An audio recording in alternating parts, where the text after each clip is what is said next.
మీరు శివభక్తులైతే ఈ వీడియో తప్పనిసరిగా మీకోసమే. శివరాత్రి జాగరణ, ఉపవాసం ఎంత మహిమాన్వితమైనవో తెలుసా? శివరాత్రి భారతీయులకు ఎంతో ప్రత్యేకమైన రోజు. ఈ రోజు ప్రతి శివాలయంలో శివోహం అనే మాటలతో భక్తి పారవశ్యంలో మునిగిపోతాం. ప్రతి చోట శివాభిషేకాలు, శివపార్వతుల కళ్యాణం, పురాణాల పారాయణ, పురాణ శ్రవణం ఇలా ఎన్నో. అన్నీ చాలా వైభవంగా జరుగుతాయి. నిరాడంబరుడైన శివుడు శివరాత్రి రోజు ఎంతో గొప్పగా పూజలు అందుకుంటాడు. ఇకపోతే శివరాత్రి రోజు ఉపవాసం జాగరణకు చాలా ప్రాముఖ్యత ఉంది. శివరాత్రి రోజు చేసే ఉపవాసం జాగరణలు ఎంత శక్తివంతమైనో తెలిపే ఒక పురాణ కథ ఉంది. ఆ కథ ఏంటో ఇప్పుడు తెలుసుకుందాం. గుణనిధి అనే ఒక బ్రాహ్మణుడు ఉండేవాడు. ఇతను పుట్టడానికి బ్రాహ్మణ కుటుంబంలో పుట్టినా ఇతనికి ఏ ఆచారాలు పాటించక చాలా నిర్లక్ష్యంగా ఉండేవాడు. అతనికి లేని చెడ్డ అలవాటు అంటూ లేదు. ఈ రకంగా చూసినా అతను బ్రాహ్మణ కులాన్ని భ్రష్టు పట్టించాడు అనేవారు. ఇంత చెడ్డ అలవాట్లు కలిగిన గుణనిధి ఒక శివరాత్రి రోజు తన ప్రమేయం లేకుండానే తనకి ఎక్కడ ఆహారం దొరక్క ఆ రోజంతా ఏమీ తినకుండా ఉంటాడు.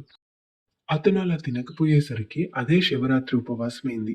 ఆహారం ఎక్కడ దొరక్కపోవడంతో అతనికి ఒక ఆలోచన వచ్చింది. ఈరోజు శివరాత్రి కదా! కనీసం గుడిలో ప్రసాదం దొరుకుతుందేమో అని శివాలయానికి వెళ్తారు. చీకట్లో ఏదైనా తినడానికి వెతుకుదామని అతడు దీపం వెలిగిస్తాడు. అదే శివాలయంలో కొందరు భక్తులు జాగారం చేస్తుంటారు. అతను గమనించి భయపడతాడు. అక్కడే బిక్కుబిక్కుమని దాక్కొని నిద్ర లేకుండా గడుపుతాడు. అక్కడి నుండి పారిపోవాలని ప్రయత్నించి ఊహించని విధంగా ఆ శివాలయంలోనే ప్రాణాలు పోగొట్టుకుంటాడు.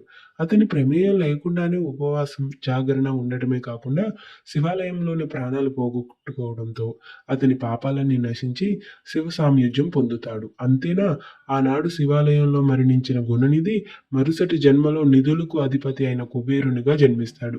తెలియక శివరాత్రి జాగరణ, ఉపవాసం చేసినందుకే దేవుడు ఇంత కరుణ చూపిస్తే, భక్తి శ్రద్ధలతో శివరాత్రి జాగరణ చేస్తే ఆ పరమేశ్వరుడు ఇంకెంత కరుణ చూపిస్తాడో ఎవరు ఊహిస్తా?